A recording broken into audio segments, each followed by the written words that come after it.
Voilà, bonjour à tous. Merci de nous avoir rejoints ce matin pour pour ce nouveau format qui en est à sa troisième édition de e-présentation des membres. Alors, nouveau format sans l'être vraiment. En réalité, on fait depuis longtemps des présentations des membres. C'est même un des événements du réseau qui remporte le plus grand succès.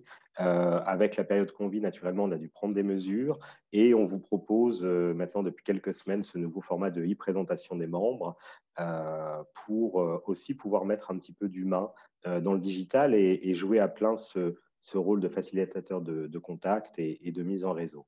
Alors, merci à ceux qui sont déjà connectés. Il nous manque encore passablement de participants. Je pense que ça va se connecter un petit peu au fur et à mesure des présentations dans les prochaines minutes.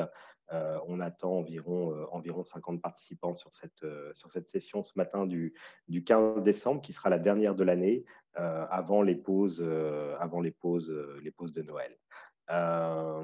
Cette présentation des membres, elle s'inscrit pleinement dans le rôle et dans les missions de la Chambre de commerce et d'industrie France-Suisse, fédérer, informer, animer la communauté d'affaires franco-suisse, entreprises françaises implantées en Suisse, entreprises suisses qui ont des liens d'affaires avec la France, et puis apporter aussi un soutien de premier plan aux entreprises françaises et suisses qui veulent s'implanter et se développer sur les deux marchés.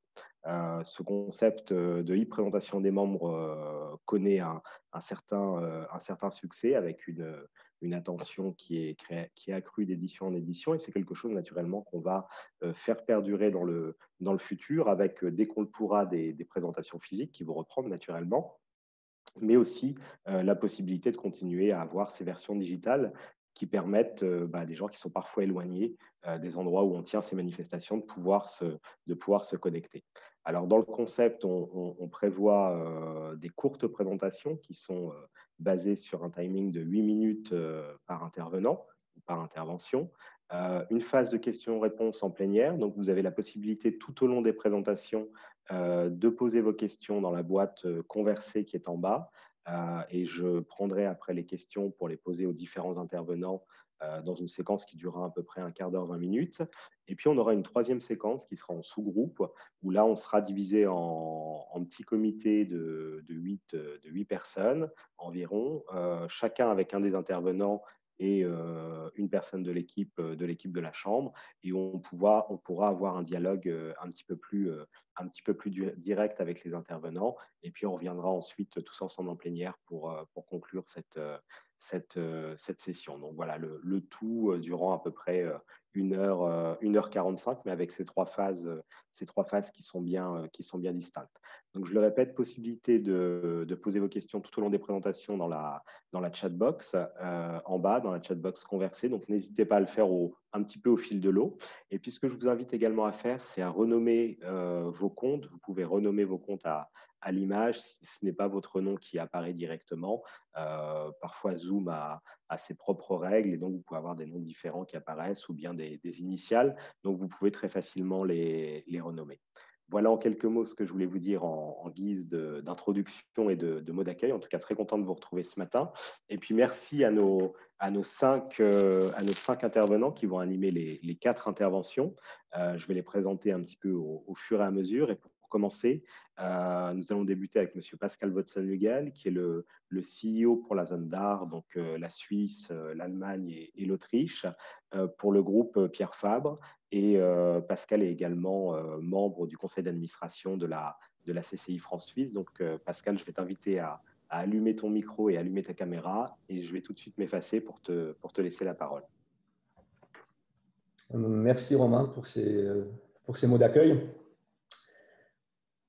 Bonjour à toutes et à tous et bienvenue aussi de ma part pour cette e-présentation.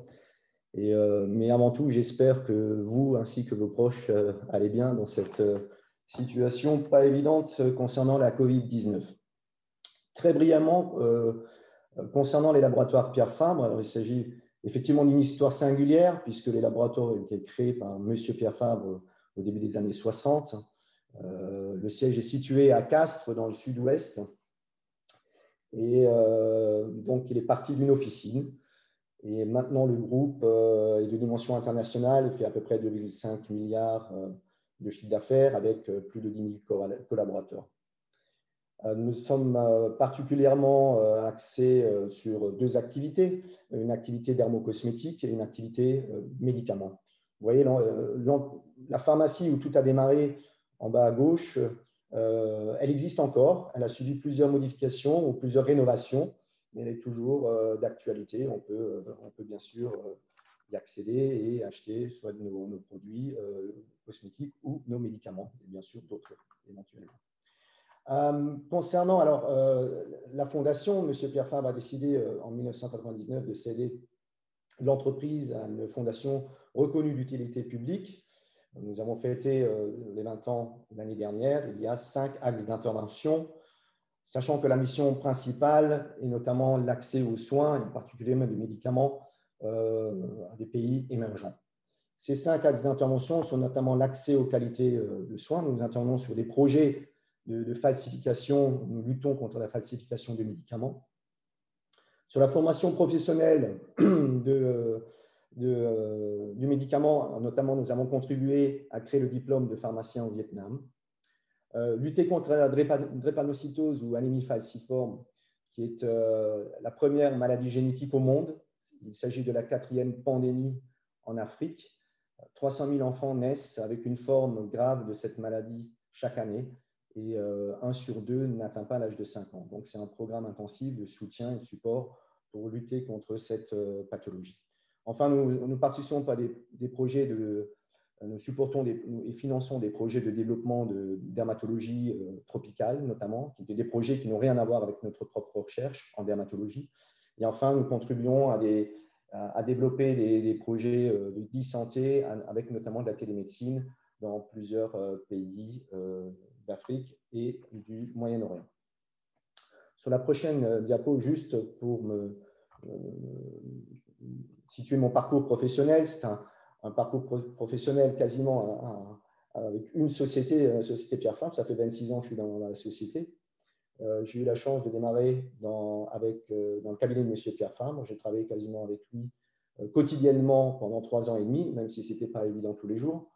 Et ensuite, je suis allé en Suisse, travailler à Bâle, à Allschwil, Crissier, en Suisse romande.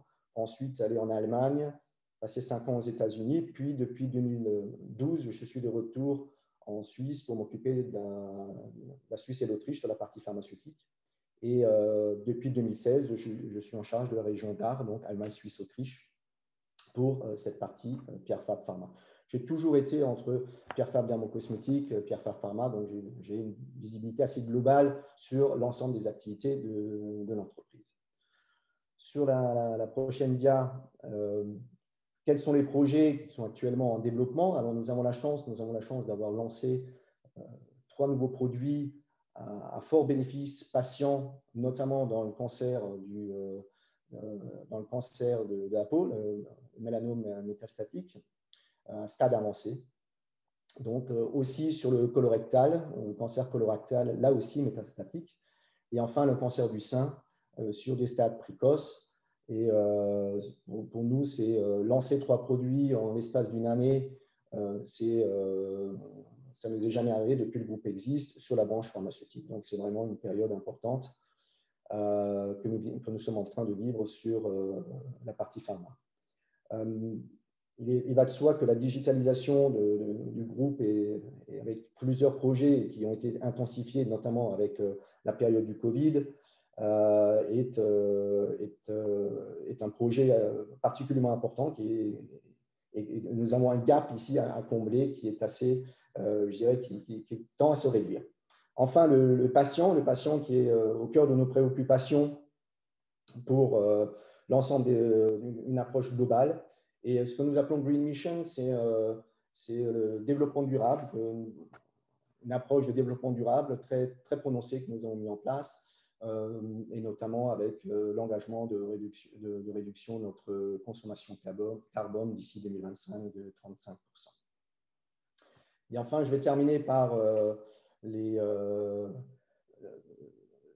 l'intérêt au niveau de la CCFF, donc ça c'est au niveau de la prochaine dia, avec les attentes relatives à l'adhésion, avec notamment le partage d'expérience. C'est un partage d'expérience que nous avons notamment via un prisme différent de celui de l'industrie pharmaceutique sur différents aspects. J'ai cité la digitalisation, mais j'aurais pu citer d'autres domaines.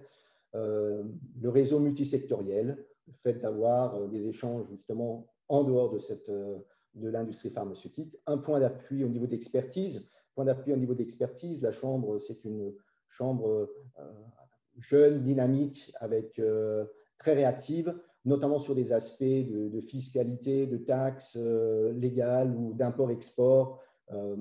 On a un point d'appui qui est fiable et donc que je ne peux que recommander. Et enfin, c'est aussi pour nous, en tant que laboratoire, d'assurer la notoriété et la promotion de cette fondation en dehors justement de ce contexte pharmaceutique. Voilà ce que je souhaitais partager avec vous et je reste bien sûr à votre disposition ultérieurement pour d'éventuelles questions.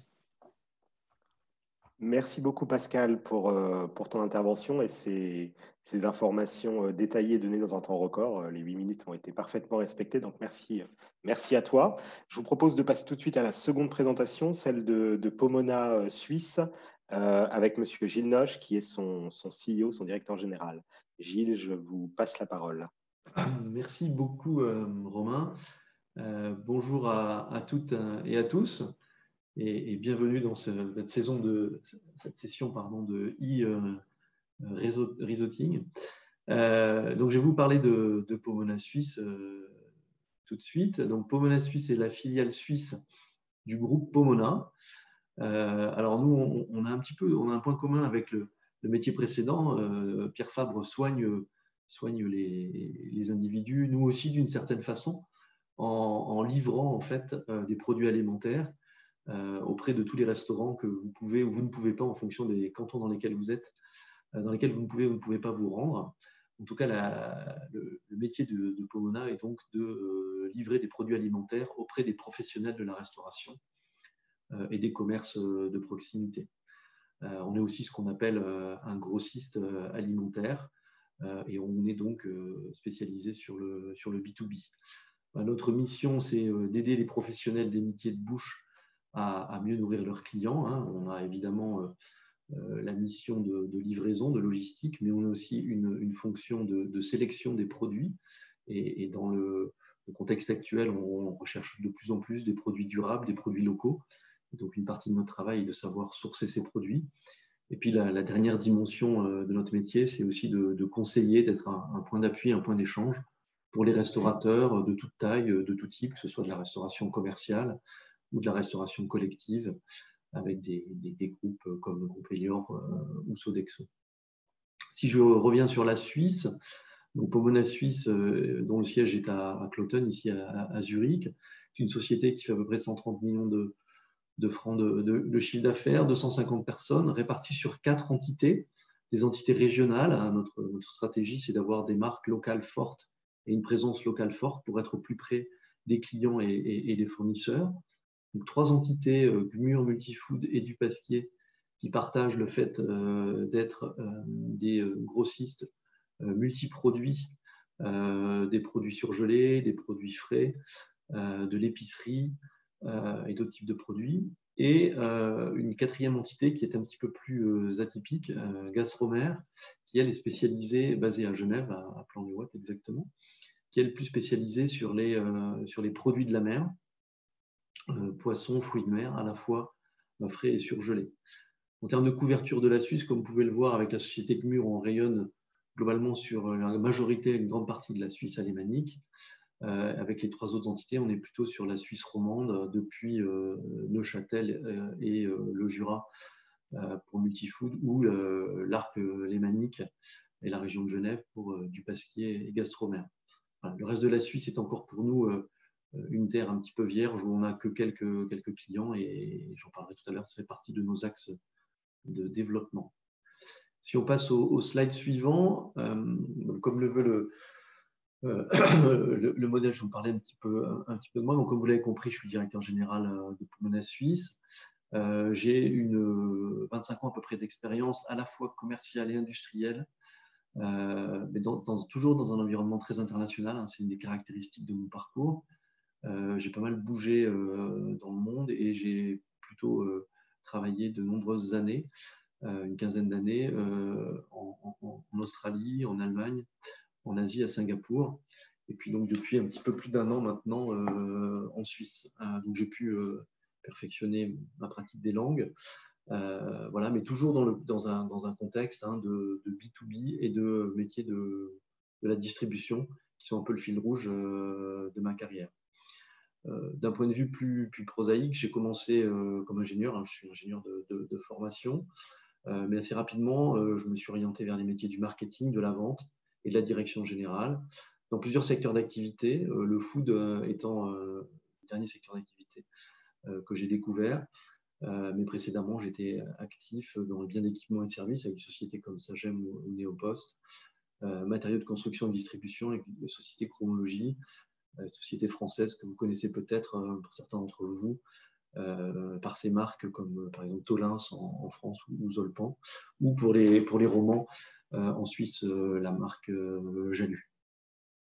Voilà, peut-être de façon un peu plus personnelle, vous dire que voilà, je pratique la course de fond quand mon agenda me le permet. J'ai fait quelques marathons et puis j'aime beaucoup, et c'est un privilège d'habiter en Suisse, les randonnées en montagne. Et s'il me reste un peu de temps, j'aime bien toucher un petit peu la petite balle blanche. Voilà. Et d'un point de vue plus personnel, le rugby et l'œnologie sont deux de mes passions. Si on passe au slide suivant, donc pour revenir un peu au développement de Pomona en Suisse, donc Pomona est un acteur assez important, vraiment le leader en Europe et en France, mais un peu plus modeste en Suisse. Et donc notre volonté, c'est de servir toujours plus de clients avec un peu notre savoir-faire et le faire sur 2 axes, à la fois complètement révolutionnaire d'ailleurs, à la fois de façon organique dans les zones où on est déjà actif, donc essayer de convaincre de plus en plus de clients qu'on a les bons assortiments et que notre service est à la hauteur de leurs attentes. C'est évidemment pas facile dans le contexte actuel avec la pandémie qui met une grosse pression sur tout le secteur de l'hôtellerie-restauration. Mais aussi, et c'est aussi un axe sur lequel je suis assez actif, d'essayer d'agrandir la famille Pomona, toujours dans cette logique d'avoir des champions régionaux, voilà, qui soient sous une ombrelle commune, celle du groupe Pomona en Suisse. Et notre approche est celle un peu d'essayer de réunir le meilleur de 2 mondes, le meilleur de ce qui est assez commun en Suisse, c'est-à-dire la petite entreprise familiale qui est agile, qui connaît très bien son marché, ses clients, qui est vraiment intégrée dans le tissu local, qui est capable d'être très flexible, de prendre des décisions rapidement, d'être vraiment à l'écoute, et puis aussi d'apporter ce qu'un groupe le plus important, le groupe Pomona, c'est 4 milliards de chiffre d'affaires, 4 milliards d'euros, 12 000 personnes, c'est-à-dire un actionnaire familial depuis plus de 100 ans, une structure financière solide. Donc voilà, c'est ce qu'on peut apporter à une grande société, une capacité d'investissement, un peu de structure, de process, d'organisation, et puis aussi pour les collaborateurs, une façon de se développer, que ce soit en formation continue ou en mobilité professionnelle. Et on a de plus en plus de mobilité, en tout cas entre la France et la Suisse, et puis aussi notre autre filiale espagnole. Voilà, on fait peut-être moins que certains autres grands groupes, mais on est aussi assez actif à ce sujet. Ici, on passe au dernier slide de cette présentation, avant peut-être la session de questions-réponses en fin de session. Voilà, les attentes relatives à l'adhésion, je pense qu'elles sont assez classiques. Évidemment, c'est faciliter mon intégration, l'intégration de notre société qui est assez jeune en Suisse, au sein de la communauté française des affaires et en particulier à Zurich. Et je trouve que ce que fait la Chambre de commerce est très pertinent avec ces 2 antennes de Genève et de Zurich. Mais n'oublie pas aussi la partie Bâle et n'oublie pas non plus la partie alémanique. Voilà, c'est évidemment développer un réseau de contacts, d'experts pour tout ce qui est sujet et enjeux professionnels.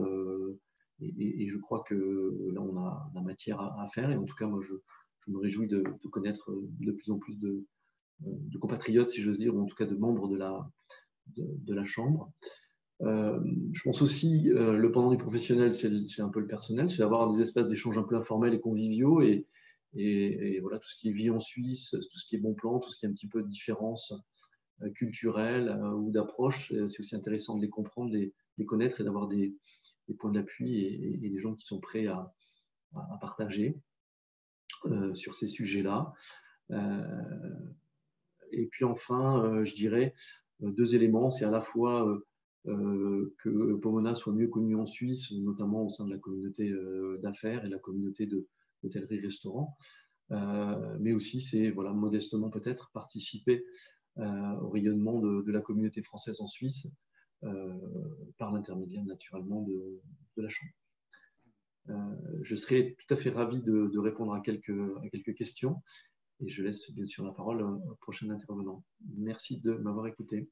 Merci beaucoup, Gilles, pour votre intervention et cette vision de l'implantation du groupe Pomona au travers de ces différentes filiales ici en Suisse, qui est parfois pas très connue. Alors, c'est vrai que c'est un secteur cette année qui est particulier, hein, le secteur de la restauration. Et voilà, on vous souhaite en tout cas une année 2021 meilleure et sous de meilleurs augures que celle de 2020. Merci pour votre intervention. On va sauter, merci à vous. On va sauter tout de suite à un autre secteur d'activité avec notre prochain intervenant, M. Fabrice Egli, qui est directeur de la communication et des relations extérieures au sein du groupe M3. Et je lui laisse tout de suite la parole. Fabrice, c'est à vous. Merci Romain. Bonjour à tous. Bonjour Émilie, bonjour Romain. J'espère qu'en cette fin d'année particulière, vous et vos proches vous portez bien. Donc Romain parlait d'un autre secteur d'activité. Vous verrez dans mes prochains slides qu'en fait, il s'agit de plusieurs secteurs d'activité. Pour me présenter brièvement, donc Fabrice Egli, donc je suis le directeur de la communication et des relations extérieures du groupe M3, qui est basé à Genève. J'ai fait un master en relations internationales à Paris, donc j'ai fait toutes mes études universitaires à Paris où je vais m'orienter vers tout ce qui était politique et diplomatie. Ensuite, je me suis orienté vers le monde privé comme mon interlocuteur prédécesseur. J'ai été beaucoup dans tout ce qui est le domaine international. J'ai travaillé dans différents endroits, à Hong Kong, à Londres. Et ensuite, j'ai rejoint le groupe GTI, donc Japan Tobacco International, dont le siège mondial est en Suisse, à Genève, et la maison mère est à Tokyo. Donc, j'ai pas mal bourlingué entre le Japon et la Suisse, et j'étais dans tout ce qui était corporate affaires pendant de nombreuses années. En fin d'année dernière, j'ai décidé de relever un nouveau défi et de rejoindre un groupe en pleine expansion dont je vais vous parler dans quelques minutes, donc le groupe M3, qui est basé à Genève. Et donc, j'ai quitté le monde international et des multinationales pour lequel j'étais très actif, notamment à Berne, avec tous les différents défis pour la Suisse, tous les différents défis pour les multinationales par rapport à la fiscalité et à tous les différents challenges. J'ai quitté ce monde-là pour rejoindre donc un groupe plus local, genevois à la base et qui est maintenant également présent en France. Je suis membre du conseil de la Fondation pour Genève, dont le président était jusqu'à peu M. Yvan Pictet, bien connu sur la place genevoise et très actif dans le milieu international également. Je suis membre du conseil économique et stratégique de la CCIG, la Chambre de commerce. C'est d'ailleurs dans ce cadre-là que j'avais connu M. Durier et la Chambre de commerce Suisse-France. Et je suis membre également du conseil de la Fondation Partage, qui est une banque alimentaire, un petit peu comme les Restos du Cœur, voilà, qui est présente à Genève et qui a toujours été très active depuis maintenant 15 ans, malheureusement, j'ai envie de dire, et qui a été particulièrement active, évidemment, durant cette année de pandémie. Le slide suivant. Voilà, donc présentation brève de l'entreprise. Donc M3 Group est un groupe assez récent qui a été fondé et qui est encore dirigé par M. Abdallah Chatila, donc qui est notre président et notre CEO, dont le but en fait est d'offrir à Genève un écosystème. C'est véritablement un écosystème dans la vie des Genevois et des locaux, des différents types de services que nous pouvons leur offrir. Alors il faut savoir que au départ, M3 était un petit groupe, j'ai presque envie de dire un family office de 300 personnes.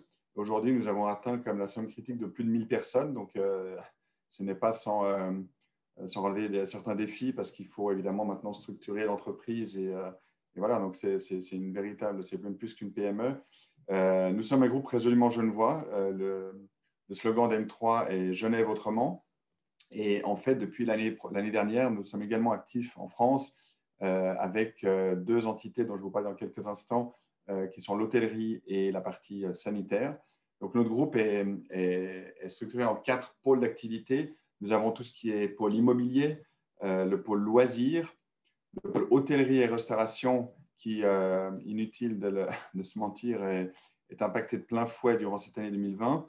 et le pôle santé, dont je vais vous parler, qui est un pôle nouvellement créé, qui a été en fait créé durant la pandémie en 2019. Et nous avons également un pôle service qui comporte, ce sont les 4 pôles qui comportent qui structurent le groupe M3. Et il faut savoir que dans notre politique d'entreprise également, notre politique d'entreprise d'engagement responsable, nous avons dans toutes nos différentes entités qui donc composent nos différents pôles, nous avons 1% du chiffre d'affaires qui est reversé à différents types d'associations caritatives qui sont en lien avec le type d'activité. Pour donner un exemple, dans l'entité restauration, c'est donc 1% du chiffre d'affaires qui est reversé à la Banque alimentaire, justement partage, et aux Colis du Cœur qui font tout ce qui est redistribution de colis alimentaires. Donc nous trouvions que ça faisait du sens. Le slide suivant, pour aller un tout petit peu plus en détail sur les différents types d'activités. Donc, je vous disais que nous avons 4 pôles. Donc, le pôle immobilier, nous sommes donc propriétaires d'un centre commercial à Genève, donc à Meyrin. Nous avons 2 projets phares qui ont été des projets, un à Plan-les-Ouates, que vous connaissez certainement dans le quartier, je dirais, horloger, et un dans le quartier de Pont-Rouge, qui est un peu le nouveau quartier en développement de Genève. Voilà, ça c'était les gros projets phares de 2019 et qui maintenant sont mis en location pour 2020-2021. Nous avons plus de 1500 logements en développement à Genève. Donc le pôle immobilier est un de nos pôles qui, je dirais, qui fonctionne bien par rapport à d'autres de nos pôles et voilà, qui était un petit peu le core business du groupe M3 à l'origine. Le deuxième pôle est donc ce que j'appellerais loisirs, hôtellerie et restauration. Ce pôle-là, évidemment, est, comme je le mentionnais, bien plus impacté que les autres. Actuellement, nous avons un hôtel à Ferney-Voltaire, donc côté France, juste à la frontière genevoise. Nous avons 2 hôtels qui étaient prêts à ouvrir. Évidemment, tout a été repoussé, donc ça sera plutôt dans la deuxième moitié de 2021. 2 hôtels à Genève. Et nous avons également de nombreux projets hôteliers en France, dans différentes villes comme Lille, Paris, Bordeaux, Marseille. Et nous avons une dizaine de restaurants à Genève. Donc voilà, là on navigue évidemment un petit peu à vue, on les ouvre, on les ferme. Actuellement, ils sont ouverts. Mais évidemment, ça nous laisse très perplexes pour la suite parce que nous avons un projet d'avoir un établissement de restauration plus ou moins dans chaque commune genevoise. Et vu la situation, nous avons un peu freiné l'expansion, mais ça reste le but, d'avoir des restaurants familiaux, des restaurants dans les centres commerciaux, de reprendre certaines institutions gastronomiques et développer des nouveaux concepts. Donc voilà, ça c'est la partie restauration. La partie santé qui a été vraiment, vraiment le gros pôle sur lequel nous avons été très actifs cette année. Nous avons décidé, en fait, dès le début de la pandémie, de ne pas rester les bras croisés et d'agir, en fait, pour la communauté en faisant importer des masques de Chine. Et suite à ça, nous nous sommes rendus compte que, évidemment, comme beaucoup d'autres entrepreneurs également, qu'il était difficile de dépendre totalement et à ce point-là d'un pays comme la Chine. Donc, nous avons décidé de produire nos propres masques et dans le futur, nous allons produire nos masques en Bretagne.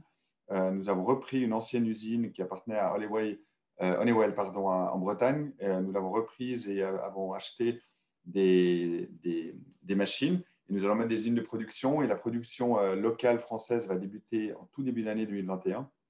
Donc, nous sommes très heureux de cette nouvelle aventure. Et nous allons également avoir une plus petite usine de production ici à Genève, dans le quartier de Plan-les-Ouates, qui fera également tout ce qui est recherche et développement. Donc voilà, nous voulons véritablement offrir à la France, à la Suisse et aux Européens des productions de masques beaucoup plus locales. Et nous avons créé également, vous l'avez peut-être vu dans la presse, un centre de tests rapides et depuis peu maintenant un centre de tests PCR également pour tout ce qui est dépistage du Covid-19. Donc voilà, nous travaillons en collaboration avec le canton de Genève là-dessus. Ça a été fait sous l'égide du médecin cantonal et maintenant nous avons donc ce centre qui fonctionne pour essayer de permettre de relancer également l'économie, pour inciter les gens à se faire tester lorsqu'ils ont des symptômes et de retourner ensuite dans leur entreprise. Nous avons le pôle service nous avons repris la société GPA, Graden Protection, une société de sécurité qui est leader en Suisse de tout ce qui est sécurité, qui est présente à Genève, à Zurich, à Saint-Moritz et à Lugano. Nous avons une société de financement M3 Leasing et nous avons également une entité maintenant, M3 Nettoyage, qui fait donc partie de ce pôle également pour tout ce qui est nettoyage d'entreprise. Et enfin, ne fait pas partie du groupe M3, mais c'est une solution de comptage. Nous avons un private equity en fait de notre président qui s'appelle Shatila Rise, qui a investi dans une start-up de l'EPFL sur des tapis de gestion de flux de personnes qui permettent en fait de pouvoir comptabiliser les personnes qui entrent dans un lieu que ce soit un magasin, que ce soit un lieu sportif, que ce soit un restaurant. Donc voilà, ça c'est ce que nous avons également dans la partie innovation. Et enfin, donc le dernier slide, je dirais les attentes relatives à notre adhésion. Évidemment, pour nous, c'est de permettre les synergies bénéfiques à la fois pour le groupe et la communauté d'affaires franco-suisse, développer le réseau de contacts et d'experts, tout ce qui est partage de compétences. Et puis, nous sommes très, très sensibles de notre côté au rayonnement. Nous souhaitons participer au rayonnement du Grand Genève. Nous pensons qu'à Genève, avec plus de 120 km avec la France et si peu avec la Suisse, nous vivons véritablement en communauté entre la Suisse et la France. Donc, nous voulons vraiment axer ce côté Grand Genève. Et je vous parlais de l'hôtel à Ferney-Voltaire, mais voilà, nous voulons, depuis maintenant une année et demie, être véritablement présents des deux côtés de la frontière. Et voilà, c'est également une des attentes relatives à notre adhésion. Et nous avons des plans dans le pipeline avec Romain pour l'année prochaine sur certaines visites franco-suisses, dans certaines, notamment à Lyon, pour aller voir le côté architectural. Voilà, merci à tous et je reste disponible pour vos questions à la fin de cette séance. Merci beaucoup Fabrice pour cette présentation complète en 8 minutes. C'est une gageure de présenter l'ensemble des activités du groupe M3, tant elles sont importantes. En tout cas, merci de vous être prêté à l'exercice. Effectivement, des projets dans le pipe pour aller à Lyon l'année prochaine. On ne connaît pas encore l'échéance. On espère au deuxième trimestre, mais les membres naturellement seront informés. Émilie Brand vous l'a rappelé, vous pouvez poser les questions dans la chatbox conversée qui est en bas de votre écran. Je vous invite à le faire tout de suite. On a déjà quelques questions qui nous sont parvenues par ailleurs, mais n'hésitez pas à les compléter. On prendra une quinzaine de minutes à l'issue des présentations pour ouvrir ces questions aux intervenants. Voilà, on va passer maintenant à la quatrième et dernière présentation avec deux intervenants. Monsieur Roberto Casetta, qui est le marketing director pour la Suisse et l'Italie du groupe Equinix, et Cédric Brachet, qui est Senior Global Account Executive, également pour le groupe Equinix, qui est un groupe qui n'est pas nécessairement très connu du grand public, mais qu'on utilise quasiment tous, je pense qu'on peut le dire. Roberto et Cédric vont nous présenter ça. Je vous laisse la parole. Merci Romain. Bonjour, je me réjouis de vous rencontrer aujourd'hui avec mon collègue Cédric Bracher. Equinix est le leader mondial de l'infrastructure numérique. Nous opérons dans plus de 220 data centers dans le monde et nous avons 5 data centers en Suisse, dont 2 à Genève. Nous sommes basés à Redwood, en Silicon Valley, à San Francisco. Entreprise mondiale, en 2019, nous avons dépassé un chiffre d'affaires de 5,5 milliards de dollars. Notre équipe consiste en plus de 9000 employés. Nous travaillons dans 26 pays, 63 marchés sur les 5 continents et notre action est négociée à la bourse de Nasdaq. Nous avions commencé nos services il y a plus de 20 ans avec ce qu'on appelle hébergement, avec un premier data center aux États-Unis. Peu à peu, nous avons évolué en devenant une plateforme de connectivité ou, comment nous l'appelons, interconnectivité. Aujourd'hui, nous sommes la principale infrastructure numérique du monde. Avec cette responsabilité d'infrastructure internationale, nous poursuivons aussi naturellement une mission de green energy dans tous nos data centers et nous avons à ce propos un programme de corporate sustainability dont nous mesurons les résultats de année en année. Mon collègue Cédric Bracher vous expliquera en détail pourquoi nous couvrons un rôle si important. Voilà, Cédric, à toi avec la prochaine slide. Ok, bonjour à tous. Je suis aussi très content de pouvoir participer à cette session et de découvrir une nouvelle plateforme d'échange. Donc, merci Roberto pour cette introduction à la société Equinix. Je vais essayer de vous donner une perspective un petit peu plus simplifiée, j'ai envie de dire, de quel est le cœur d'activité d'Equinix. Donc, comme l'a dit Roberto tout à l'heure, le core business, si on veut dire, de cette société, qui existe depuis plus de 25 ans maintenant, a été de pouvoir mettre à disposition des espaces et des environnements sécurisés, fiables, pour que les sociétés puissent héberger leurs précieuses informatiques dans nos locaux et de les faire tourner d'une manière efficace et très stable pour l'ensemble de leur activité. On doit revenir un tout petit peu en arrière pour se rendre compte de quelle est la valeur finalement d'Equinix. Equinix a pensé pouvoir mettre à disposition ces centres, ces data centers, comme on les appelle, dans les 26 pays qui représentent aujourd'hui plus de 220 data centers. Mais pour quelles raisons? Si on revient un tout petit peu en arrière dans l'informatique, on se rend bien compte qu'il y a eu des effets de balancier importants, mais c'est très abstrait pour beaucoup de monde de comprendre comment et pourquoi finalement on doit implémenter un nombre de services de type Equinix. Si on regarde il y a une dizaine d'années en arrière, toutes les sociétés ont tenté de consolider leur environnement informatique pour l'avoir mieux sous la main, pour l'avoir sous contrôle et de regrouper tout ça dans un pays. Ce que l'on n'avait pas anticipé il y a une dizaine d'années en arrière, c'est qu'est-ce qui allait se passer avec principalement la mobilité, les outils, la démocratisation de l'exploitation de l'informatique en tant que telle, par l'arrivée des smartphones, des tablettes, des environnements connectés, de la recherche, du nombre de données qui allait complètement exploser à travers les systèmes informatiques. Donc, vous pouvez imaginer, comme vous avez des grandes sociétés de Suisse qui ont plusieurs milliers de personnes, par exemple, qui travaillent en Amérique du Sud, comment est-ce que vous allez faire pour faire transférer toutes ces données qui permettent de donner accès aux mails, de donner accès à votre calendrier, à différents types de services métiers qui sont transmis par la digitalisation à ces milliers d'utilisateurs en Amérique du Sud. Ça devenait pratiquement impossible. Donc, ce qu'a fait Equinix, c'est qu'elle a interconnecté finalement l'ensemble de tous ces data centers dans le monde, ce qui fait une couverture vraiment mondiale, vraiment un backbone, donc une plateforme, un soutien, une fondation du système informatique sur lequel tous nos clients, qui sont principalement des qui doivent transmettre ces données pour faire participer l'ensemble de leurs clients, de leurs employés à tous ces services digitaux, de les interconnecter à travers ce qu'on appelle ce backbone et cette interconnectivité de l'infrastructure Equinix. Donc, vous pouvez voir que vous allez retrouver, et vous devez aussi pouvoir imaginer que typiquement aujourd'hui, on parle beaucoup de cloud, d'interconnexion à travers différents services que l'on doit connecter à travers l'ensemble du monde. Donc, nous avons aujourd'hui, à travers nos data centers, des clients qui représentent finalement ces clouds. Vous pourrez trouver quelques noms comme Microsoft, comme Amazon, comme Google, par exemple, qui sont dans nos locaux et qui donnent des points d'interconnexion pour permettre aux sociétés vraiment de distribuer complètement leurs infrastructures et leur environnement. Pour faire ça, il est évident que l'on doit avoir des lignes, donc des connexions entre ces différents sites. Et ce que l'on a fait, c'est que l'on a des accords avec la majorité de l'ensemble des telco providers, comme on les appelle, qui vont, eux, nous mettre à disposition, par exemple, des lignes intercontinentales et qui vont permettre, avec un coût extrêmement optimisé, de partager ces lignes entre nos différents clients pour pouvoir vraiment transférer et donner la disponibilité dont ces sociétés ont besoin.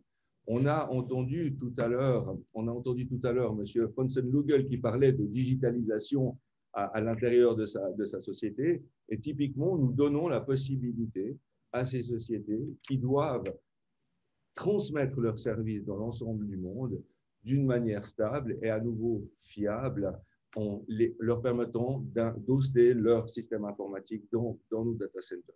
Donc, cette infrastructure globale de distribution aujourd'hui représente une majorité du trafic Internet. Si on regarde par exemple pour la Suisse, je reviendrai dessus tout à l'heure, il y a plus de 95% du trafic Internet suisse, typiquement, qui passe à travers nos infrastructures.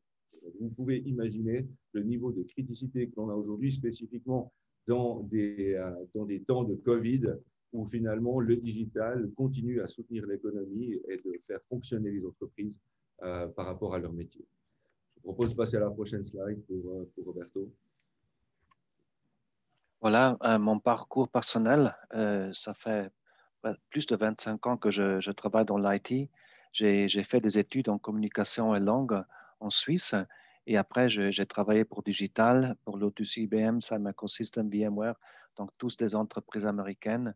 Et j'ai appris ce métier de travailler pour l'IT et d'un côté, de l'autre côté pour une réalité, disons pas américaine, mais qui après doit se réaliser en Suisse. Et je suis basé à Zurich. Alors, pour mon côté, moi, je suis plutôt un un enfant, j'ai envie de dire, né du départ de l'informatique. Donc, j'ai grandi avec les premiers Commodore 64, si ça rappelle quelque chose à certaines personnes. Donc, j'ai vraiment aussi passé l'ensemble de ma carrière ici en Suisse romande, principalement à m'occuper de la transformation digitale des différentes sociétés, en passant par des noms qui doivent certainement rappeler des choses à des gens. Donc, j'ai travaillé chez Compaq, chez Digital, chez Hewlett-Packard, en m'occupant de différents secteurs d'activité, mais je pense que la plus grande partie de mon chapitre, ou en tout cas la plus marquante, a été les 13 années passées chez Apple. Donc, j'ai eu la chance de pouvoir commencer à travailler chez Apple avant finalement le lancement du fameux iPhone qui a révolutionné effectivement pas mal de choses, et d'accompagner finalement un tout petit peu les transformations sociales qu'il y a eu à travers ces différentes technologies, et de pouvoir les intégrer dans les impacts qu'ils pourraient avoir dans les différents métiers de tous les clients professionnels. Je me suis occupé d'entreprises multinationales qui avaient comme stratégie de recentraliser finalement la valeur produite par l'utilisateur à travers les technologies, parce qu'on sait bien qu'on avait investi énormément d'argent dans les infrastructures informatiques, mais si personne n'est capable de les utiliser, finalement, ça va être très compliqué d'avoir un vrai retour sur investissement et d'améliorer ou de transformer le métier que l'on fait aujourd'hui.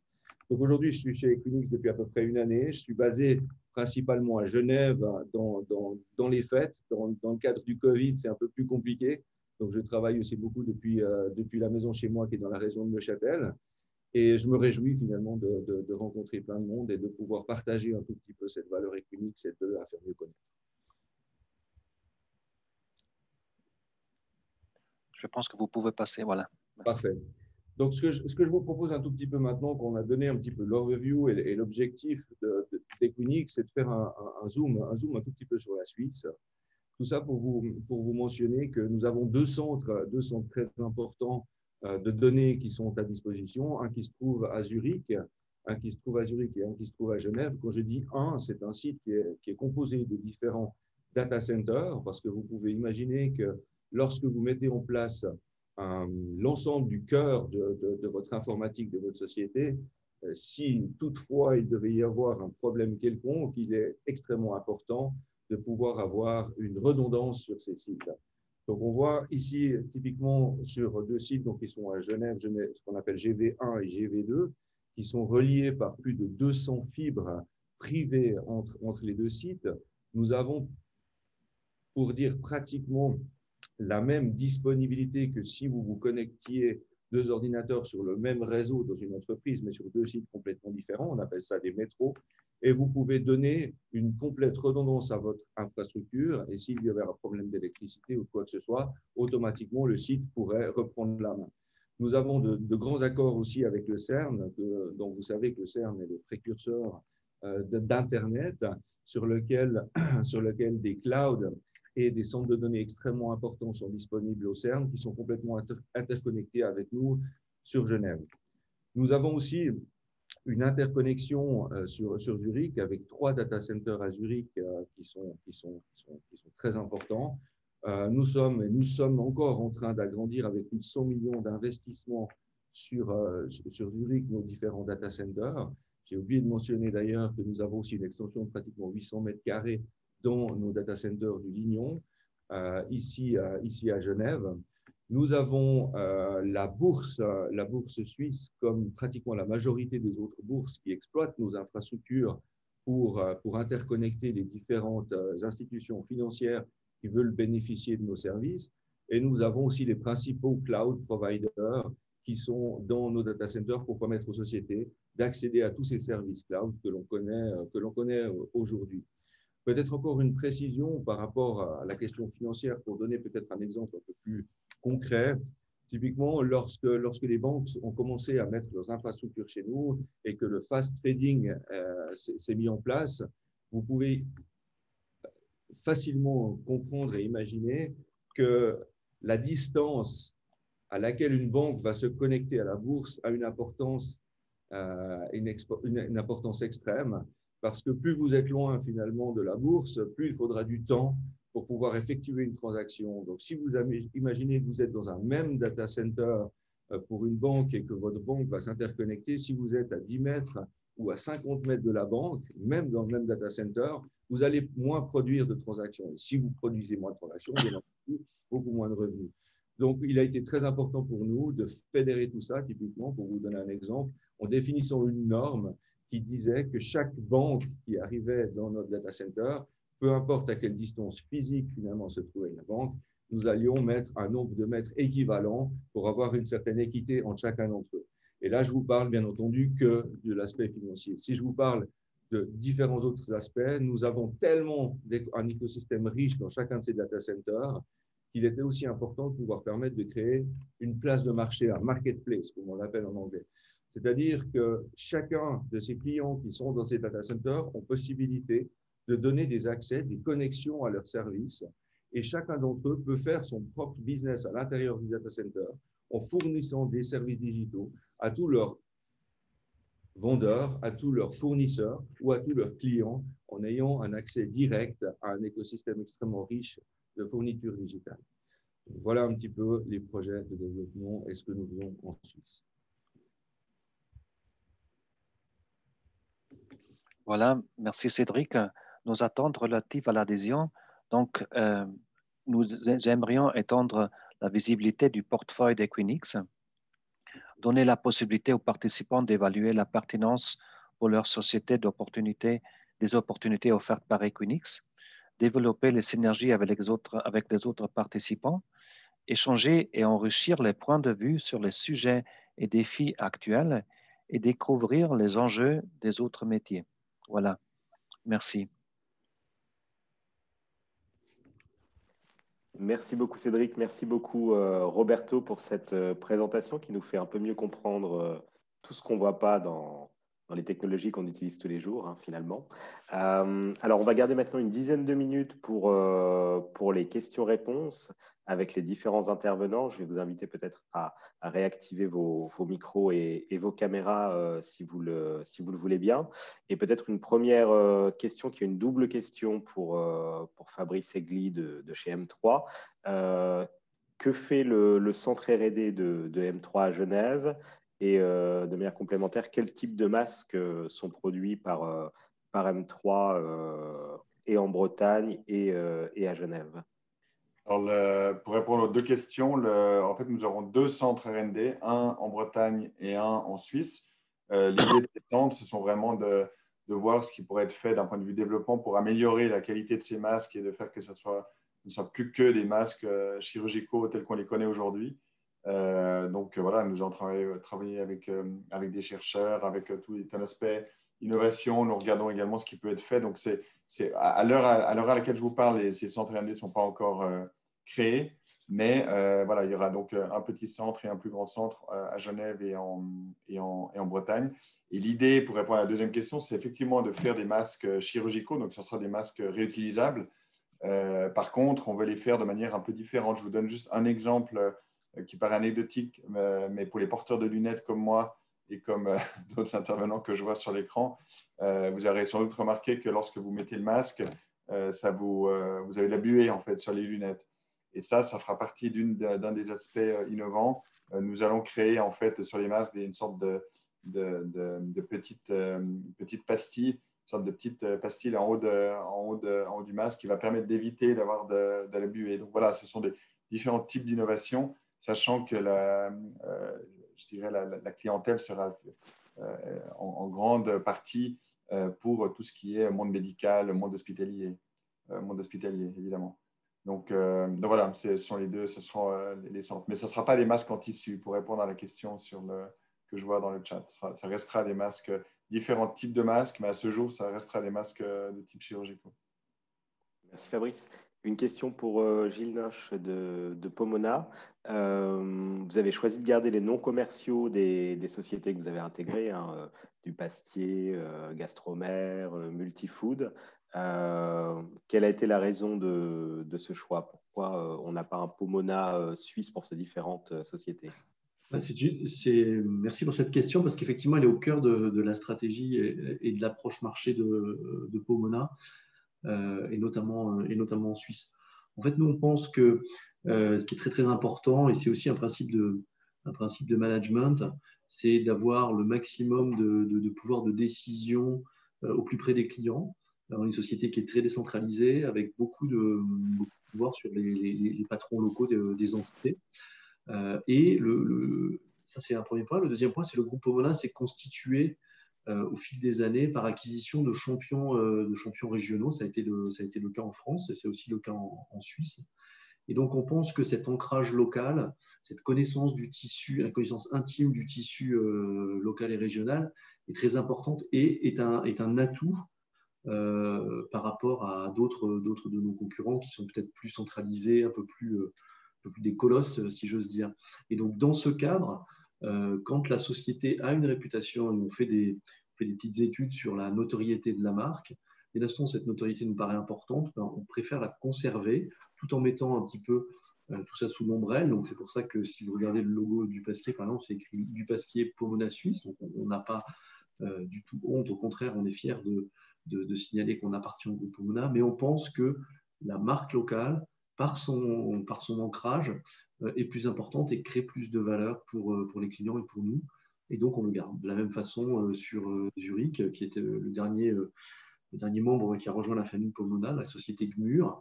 C'est une société familiale donc, qui a décidé de rejoindre le groupe Pomona parce qu'elle partageait un certain nombre de valeurs, notamment ce côté d'actionnariat familial avec le groupe.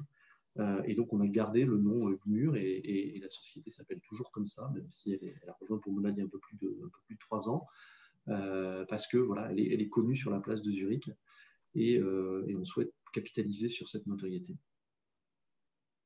Merci beaucoup, Gilles. Peut-être une question pour Pascal Wolzenlügel. Tu as évoqué la dimension RSE avec notamment la fondation qui a été créée en 1999 chez Pierre Fabre. Comment est-ce qu'elle est intégrée, cette dimension RSE, au quotidien dans le fonctionnement de l'entreprise, au-delà du fait que la fondation fasse un travail après avec le fruit des bénéfices de Pierre Fabre, mais au quotidien, est-ce qu'il y a une intégration de la dimension RSE? Oui, alors la dimension RSE, elle est à la fois, elle combine en fait, elle est de l'ordre elle concilie à la fois la performance économique. Donc, dans le cadre de ce développement durable, les RSE, elle concilie la performance économique, le progrès social et le respect de l'environnement. Ce n'est pas que quand on parle de Green Mission, on a en tête le côté respect de l'environnement avec, d'ailleurs, je l'ai cité, cet aspect carbone, diminution de la consommation de carbone que nous envisageons donc de 35% jusqu'à 2025. Mais ça va au-delà de cela, c'est cet aspect social qui est important et l'aspect économique. Ce sont ces trois aspects qui font partie de cette approche de développement durable. Alors, on a vu au quotidien les aspects économiques, justement que ce soit durable et pérenne pour qu'une entreprise reste pérenne. C'est dans le cadre de cette fondation. La fondation a permis justement de faire en sorte que l'entreprise, avec ces deux activités, à la fois le médicament et les cosmétiques, garde son indépendance et reste pérenne. L'aspect social, c'est quelque chose qui est au cœur aussi parce que nous sommes en période, on parle toujours de période de transformation, donc c'est l'aspect social avec l'organisation des structures et puis l'évolution aussi des métiers qui est au cœur justement de cet aspect RSE. Et enfin, la dimension, je reviens sur cette dimension respect de l'environnement, Green Mission. Alors, c'est quelque chose qui est vécu au quotidien avec des objectifs qui sont fixés, mais ça va au-delà ça va aussi sur le fait que nous avons, d'ici en 20 maintiens, nous allons avoir 80% de nos extraits végétaux sont d'origine biologique, de l'agriculture biologique. Donc, la diminution de la consommation d'eau est aussi de 25% d'ici 2023 est inclus dans le schéma. Et puis, la diminution de consommation d'énergie, à côté de cette diminution de consommation de carbone, là aussi, elle est inclue dans cette approche de développement durable. Merci beaucoup, Pascal. Peut-être une question pour Equinix, pour Roberto et Cédric. On imagine que la période Covid n'a pas été synonyme de baisse d'activité pour Equinix, hein, tant le volume de données échangées a dû progresser. Quel a été pour vous le plus gros défi à relever pendant cette année 2020? Roberto, si tu permets, je pense que je vais pouvoir donner quelques éléments à cette question. Donc, effectivement, oui, c'était une période, mais je pense comme tout le monde, qui était très affectante, j'ai envie de dire, sur les organisations et structures de chacune des sociétés. Pour nous, comme la question est posée, a été de pouvoir garantir finalement la stabilité de l'environnement pour que les sociétés puissent continuer à exploiter tout leur système informatique distribué.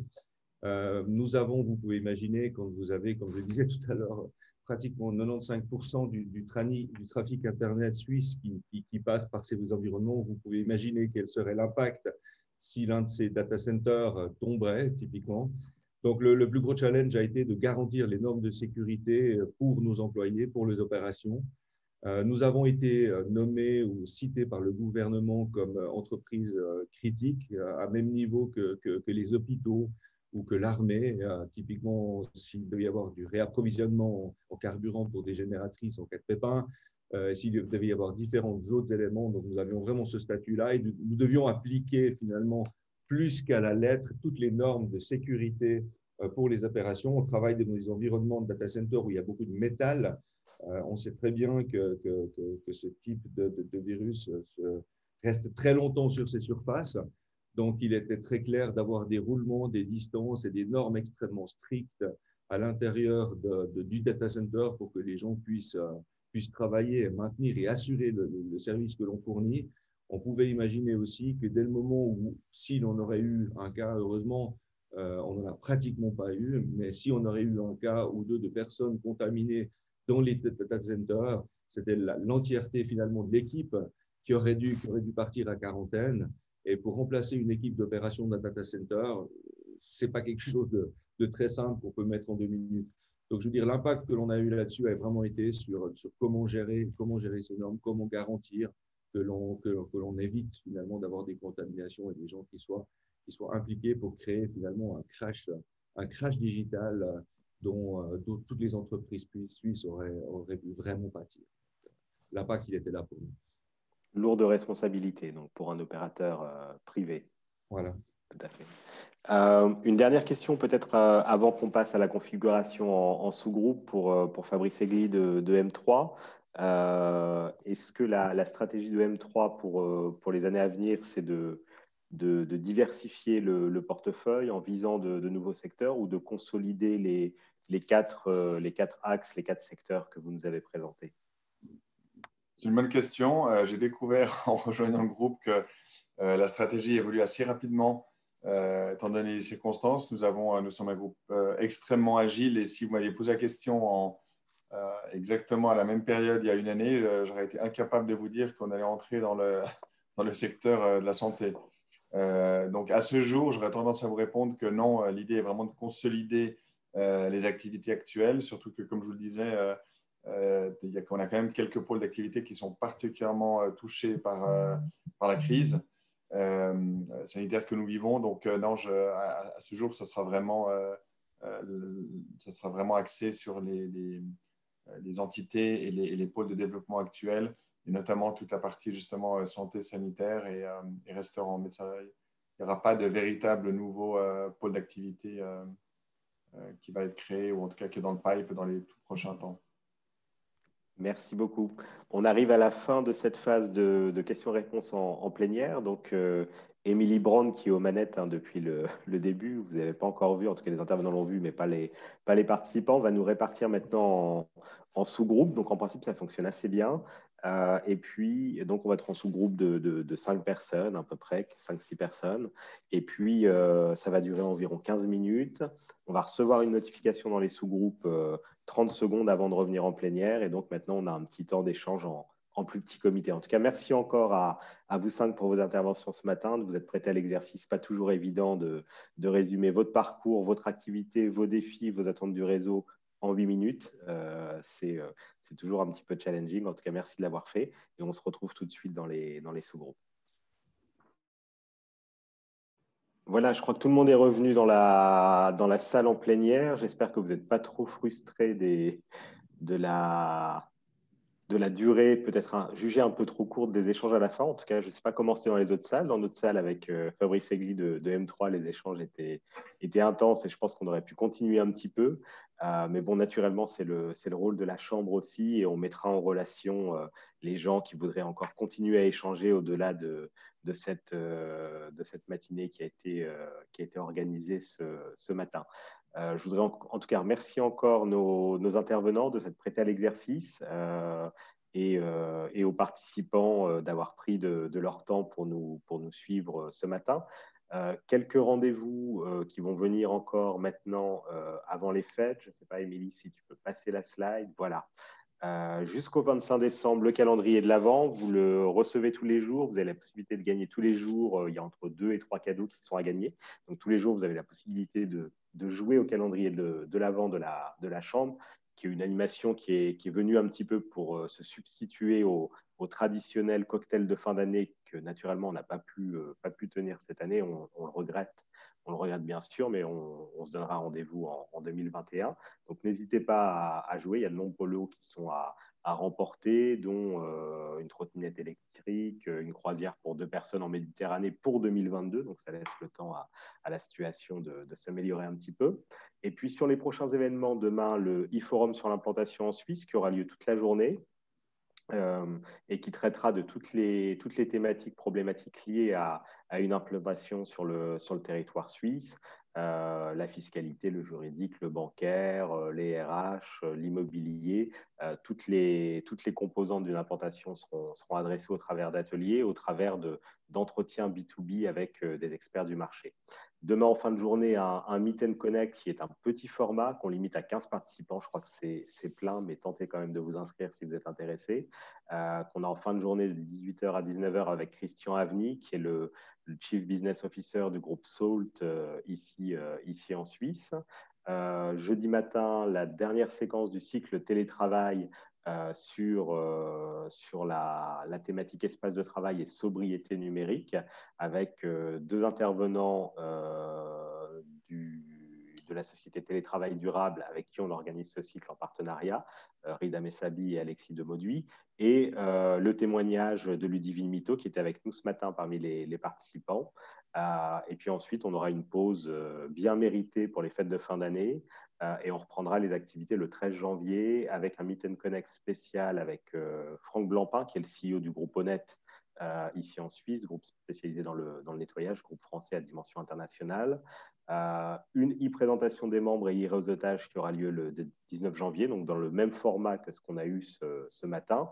Et puis à noter dans l'agenda, le 26 janvier, le premier e-B2B, qui est un petit peu une déclinaison du Forum d'affaires franco-suisse que beaucoup d'entre vous connaissent et qui sera 100% online sur une matinée. Et donc, vous avez la possibilité d'identifier les profils à l'avance des gens qui vont participer, de solliciter des rendez-vous. Et on aura des séquences de rendez-vous de 20 minutes toute la matinée. Donc, vous pouvez organiser votre calendrier de rendez-vous B2B online directement sur le site. Le site va être mis en ligne, je crois, aujourd'hui, sauf erreur. Ça va être communiqué dans notre newsletter spéciale. La participation est gratuite pour les membres, donc je vous invite vraiment à vous y inscrire. Donc, vous voyez un programme d'activité digitale qui est assez dense. On prépare aussi des activités en présentiel à partir de février. On espère qu'on pourra de nouveau les tenir et on vous tiendra naturellement informé de toutes les actualités. Il me reste à vous souhaiter une bonne fin d'année 2020, de très bonnes fêtes de fin d'année, même si elles sont dans une configuration un petit peu spéciale. Un bon repos pendant les vacances que vous ne manquerez pas de prendre, je l'espère, et puis un bon passage en 2021. Merci à tous et très bonne journée. Au revoir.